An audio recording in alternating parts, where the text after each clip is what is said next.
호주에서도 아베 신조 일본 총리의 거짓말이 들통나고 있습니다. 일본은 믿을 나라가 못 된다며 모두 거짓말이니 일본에 가지 말라고 엄중하게 경고하고 있습니다. 드디어 페페TV의 팩트체크를 전 세계에서 인정받는 날이 오네요.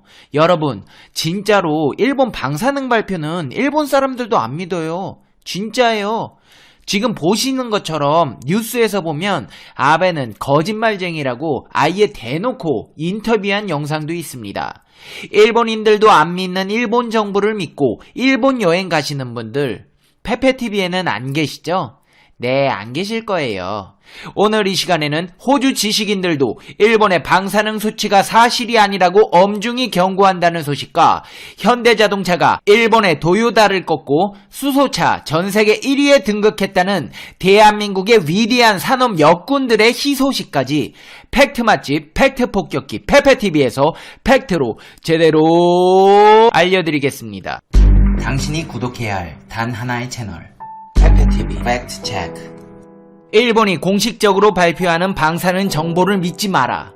아직도 엄청난 오염이 남아있고 태풍, 비 등 기상 상황에 따라 오염이 번질 위험이 너무 크다. 도쿄 올림픽과 방사능 위험 세미나에서 호주 멜버른 대학교 틸만 러프 교수는 아베 신조 일본 총리는 국제올림픽위원회에 후쿠시마는 관리되고 있다.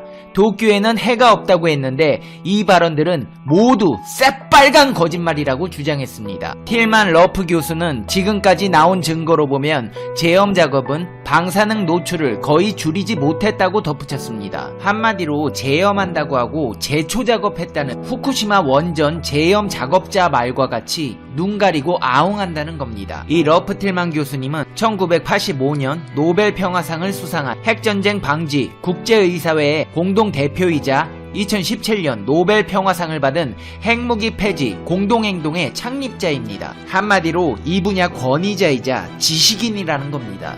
틸만 교수님은 이렇게 말했습니다. 올림픽 국가대표들 일본 정부에서 발표하는 정보들 절대 믿으면 안 된다. 사고가 난 지 10년이 지난 2021년까지도 후쿠시마는 방사능 오염이 여전히 심하게 남아있다. 러프 교수님은 현재 오염은 후쿠시마를 넘어서서 후쿠시마 서쪽과 남서쪽, 도쿄 북쪽까지 높게 치솟았다며 도쿄도 안전하지 않음을 강조했습니다. 한마디로 시간이 지나 방사능이 없어지기는커녕 넓게 퍼져서 일본이라는 섬 자체가 하나의 방사능 덩어리가 됐다는 겁니다. 그는 2011년 3월 14일 밤 어마어마한 양의 제논가스를 포함한 방사능 구름이 도쿄 위로 몰려왔는데 비가 왔다면 2천만 명이 고농도 방사능에 노출될 뻔했다며 도쿄가 재난 도시가 되지 않은 건 순전히 운이 좋아서였다고 설명했습니다. 러프 틸만 교수는 일본 정부의 방사능 정보에 신빙성이 떨어진다는 의혹을 계속적으로 제기해왔습니다. 그는 후쿠시마에서 50km 떨어진 지역에 사는 사람에 대해 1년 동안 방사능 노출을 분석했더니 평생 노출 추정량이 100mS까지 나왔다며 제염된 지역에 있던 사람이 더 높은 농도를 보이기도 해서 제염 작업의 효과에 의문이 드는 부분이라고 지적했습니다. 그는 일본 정부의 공식 방사능 측정 장소는 깨끗하게 치운 땅 위에서 측정해 실제보다 훨씬 적게 나온다며 일본 공식 측정치로 0.251mS를 나타나는 곳에서 우리가 가져간 측정기로 쟀더니 0.425mS까지 나왔다고 현장 사진을 공개했습니다. 와, 이건 그냥 빼도 박도 못하겠네요. 아베씨, 이거 설명해봐요. 측정기 틀렸다잖아요. 도쿄올림픽을 앞두고 내년 3월 26일 후쿠시마 제2원전에서 남쪽으로 10km 떨어진 지점에서 시작하는 성화봉송은 후쿠시마현의 거의 모든 지역을 경유합니다. 후쿠시마시에서는 야구 경기가 펼쳐질 아즈마 구장이 있고 축구 경기장도 후쿠시마에 가까운 도쿄 북부에 위치해 있습니다. 러프 틸만 교수는 오염수가 모여있는 고농도 오염 지역인 이타테 마을에는 선수촌이 마련되어 있다며 재난은 끝났고 후쿠시마는 모든 것이 정상으로 돌아왔다는 메시지를 주기 위한 정치적 액션이라고 강하게 비판했습니다. 한마디로 신성한 스포츠를 더러운 정치판으로 만들려 한다는 것입니다.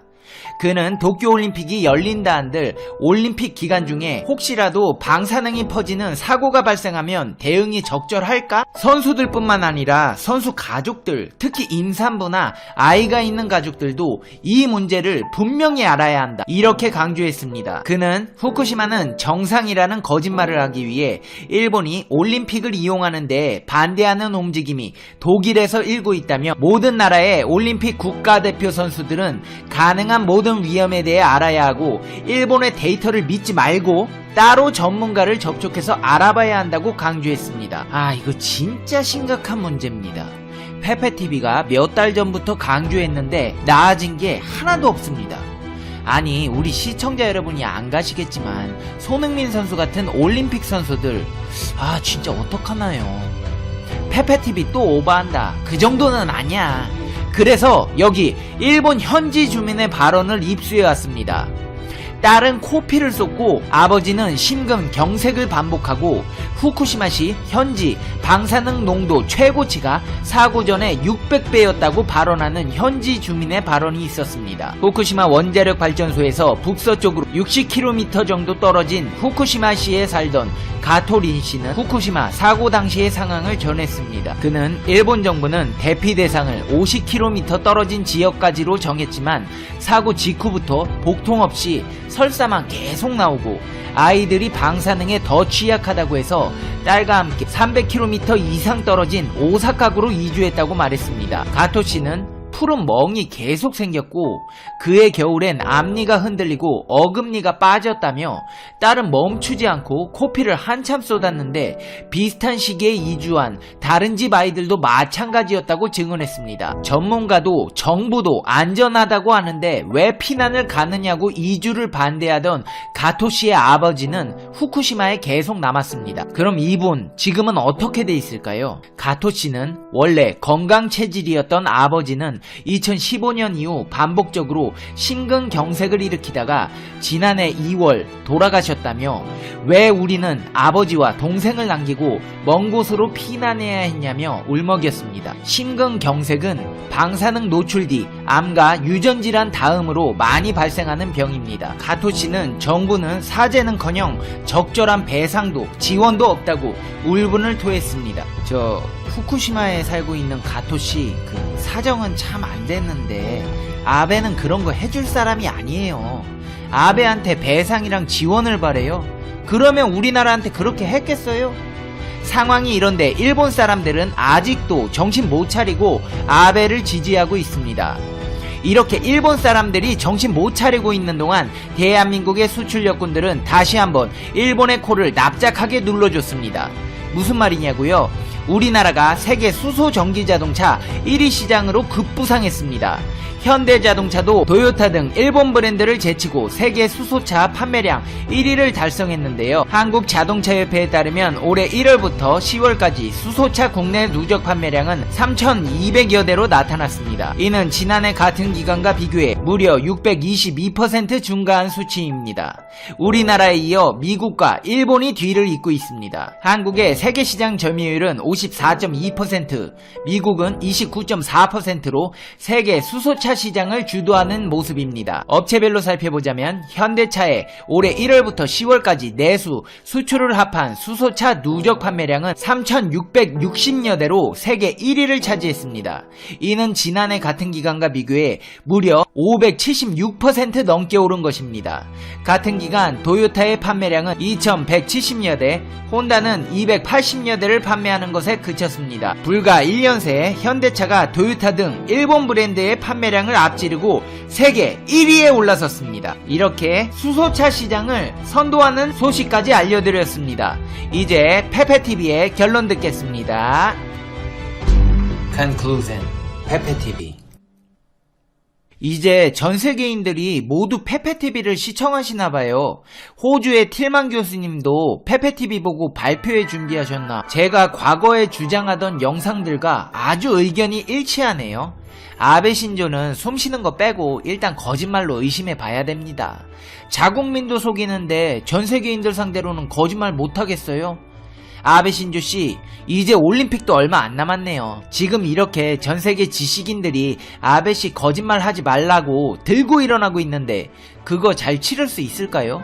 운동선수 경기 중에 코피라도 나봐요. 와, 저거 방사능 피폭됐다. 일본 위험하다. 홍보 제대로 될 텐데. 아주 팝콘 각입니다. 아, 근데 우리 선수들은 진짜 가면 안 되는데. 손흥민 선수 가서 방사능 피폭되면 어쩌죠?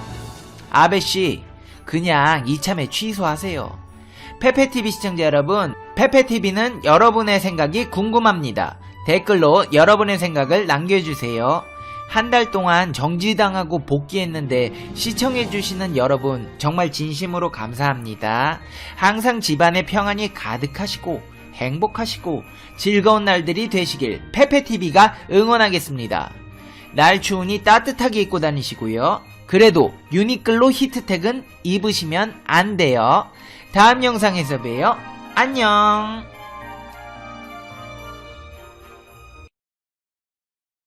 중국 정부가 6.25 참전 70주년을 맞아 항미 원조를 띄우면서 국민들의 반중 감정이 고조되고 있습니다. 항미 원조는 중국식 표현으로 미국 제국주의에 맞서 한반도를 도왔다는 의미입니다. 시진핑 중국 국가주석은 지난 23일 항미 원조 참전 70주년 행사에서 6.25 전쟁을 제국주의의 침략이라고 규정했습니다. 그리고 미국 정부가 국제전략과 냉전사고에서 출발해 한국 내전에 무력 간섭을 하기로 결정했다며 전쟁의 모든 책임을 미국과 한국에게로 돌렸습니다. 명백히 북한의 남침으로 발발한 6.25의 본질을 왜곡하고 있는 것이죠. 이어서 이런 발언도 서슴지 않았습니다. 중국 인민지원군들이 조국과 인민, 평화를 위해 귀중한 생명을 내어주었다. 중국 인민은 침략자를 때려 눕히고 전 세계를 경천동지하게 했다. 중국의 말도 안 되는 역사 왜곡에 한국 정부는 극장 대응을 했습니다. 발언이 나온 지 하루가 지난 24일 저녁이 되어서야 외교부가 이런 입장을 밝혔습니다. 한국전쟁 발발 등 관련 사안은 이미 국제적으로 논쟁이 끝난 문제로 이러한 분명한 역사적 사실이 바뀔 수는 없다. 한국전쟁이 북한의 남침으로 발발했다는 것은 부인할 수 없는 역사적 사실이다. 중국의 입장을 반박하기는 했지만 극장 대응이라는 평가가 나오고 있습니다. 문제는 항미 원조 논란이 현재도 계속 이어지는 모양새라는 것입니다. 중국 공산주의 청년단이 한국 전쟁은 북한이 한국을 침략한 것이 아니라 내전일 뿐이라고 주장한 사실이 드러났습니다. 한국 전쟁이 북한의 남침으로 발발했다는 것은 부인할 수 없는 역사적 사실입니다. 하지만 중국은 이를 근간으로부터 흔들려고 하고 있습니다. 중국 공산당의 청년 조직은 공식 웨이보 계정에서 문답 형식을 통해 한국 전쟁은 북한이 한국을 침략한 것인가? 라는 물음에 아니다라고 밝혔습니다.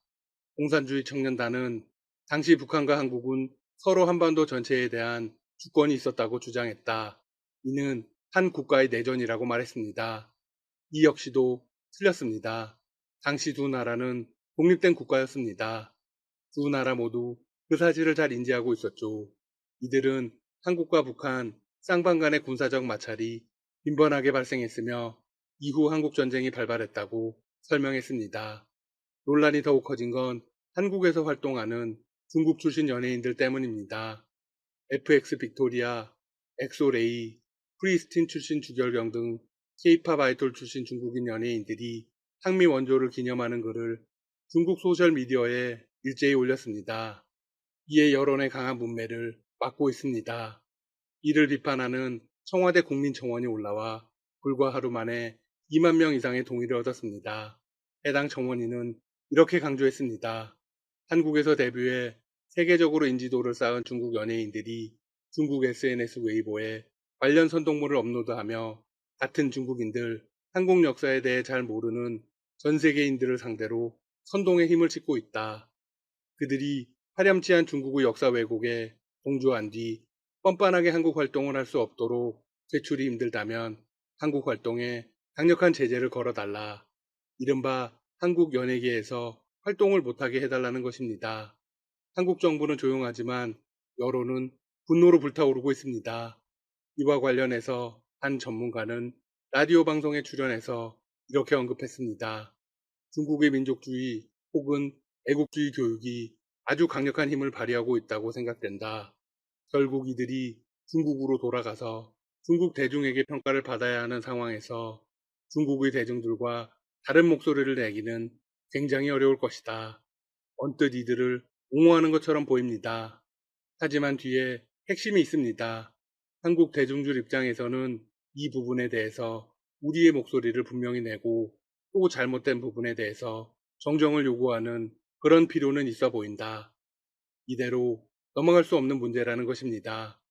BTS가 벤플리트상 시상식에서 6.25 관련 발언을 한 이후 계속해서 여러 문제들이 나타나고 있습니다. 일각에서는 이 문제가 커지면 다시 한번 중국과의 관계가 경색되는 것이 아니냐는 지적이 나오기도 합니다. 중국은 한반도 사드 배치 이후 한류 금지령인 한한령을 계속 적용하고 있는 상황입니다. 하지만 중국의 이런 태도는 당연히 미국을 겨냥한 것입니다. 따라서 한중 갈등으로 당장 확대되지 않을 가능성이 큽니다. 물론 그렇다고 한국 국민들의 분노는 막을 방법이 없겠죠? 중국의 억지 주장에 미국도 곧바로 응수에 나섰습니다. 모건 오테이거스 미 국무부 대변인이 6.25 전쟁과 관련한 중국의 주장을 전면 반박했습니다. 국가 정상의 발언에 곧바로 대응하는 경우는 많지 않습니다. 미 국무부의 반박은 상당히 이례적이라는 평이 많습니다. 중국 공산당은 70년 전 6.25 전쟁이 단순히 발발했다고 주장한다. 그러나 사실은 북한이 1950년 6월 25일 마오쩌둥의 지지를 받고 남한을 침략한 것이다. 자유국가들이 이에 맞서 싸우자 중국 공산당은 수십만 명의 병사를 보내 한반도에 참화를 불러왔다. 미 국무부 대변인은 지난 24일 트위터를 통해 이렇게 밝혔습니다. 네, 모든 책임이 중국에 있다는 걸 공식적으로 밝힌 것입니다. 상황이 불리하게 돌아가고 국제적 여론이 나빠지자 중국은 한 발 물러서려는 데 보입니다. 주한 중국 대사는 시 주석의 발언에 대해서 이런 해석을 내놓았습니다. 시 주석의 발언은 역사적인 관점에서 비롯된 것입니다. 중화민족은 평화를 사랑하고 중국의 인민들은 평화를 애호합니다. 지금 우리는 누구와도 싸우고 싶지 않습니다. 중국은 중국의 꿈을 실현시키기 위해 국민들이 단결하고 있습니다. 이 과정에서 동북아의 이웃 나라인 한국, 일본과 같이 협력하도록 노력하겠습니다. 한마디로 그만 싸우자는 것인데요. 중국이 평화를 사랑하는 민족이라는 게 공감이 가시나요? 중국은 역사적으로 틈만 나면 다른 나라를 침략했습니다. 만약 중국이 세계 최강대국이 된다면 무척 위험한 일이 일어나게 될 것입니다. 주한 중국 대사는 한 발 물러서면서도 마지막까지 중국을 옹호했습니다.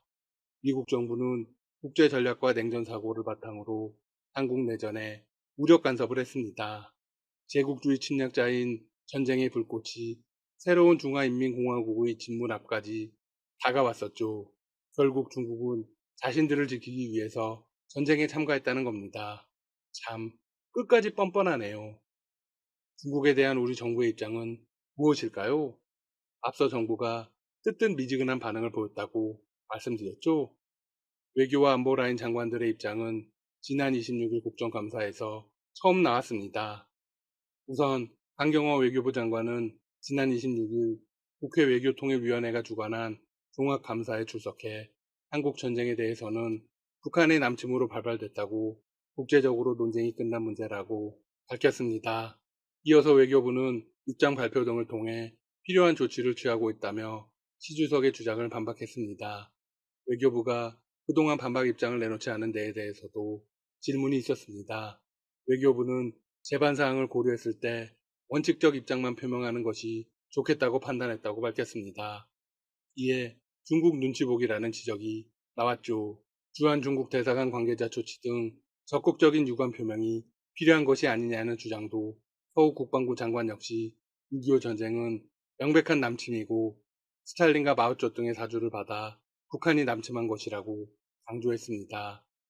앞으로 중국의 도발에 강하게 대응해야 합니다. 지금까지 닥터시사TV였습니다. 여러분 시청해주셔서 감사합니다. 구독과 좋아요 부탁드립니다.